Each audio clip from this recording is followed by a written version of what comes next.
নমস্কার বন্ধুরা, আজকের বানাতে চলেছি ক্রিস্পি চিলি বেবিকর্ন। তো চলুন কিভাবে বানাই দেখুন আপনারা।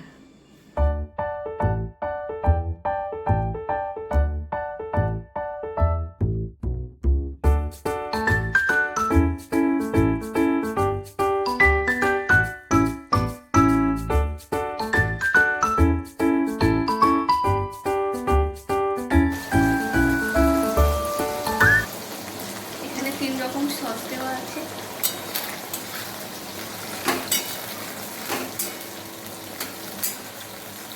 এবারে একটু অ্যারারুট গোলা জল এর মধ্যে দিয়ে দিলাম, যাতে গ্রেভিটা একটু থিকনেস আসে, যেহেতু এটা ড্রাই বেবিকর্ন তাই। এবারে এই ফ্রাই করা বেবিকর্নগুলো এই গ্রেভিতে দিয়ে দিলাম। এটা বেশিক্ষণ রাখা যাবে না, কারণ ক্রিসপি ভাবটা চলে যাবে, তাই হালকা একটু মিশিয়ে নামিয়ে হয়ে গেছে। এবার নামিয়ে নিচ্ছি।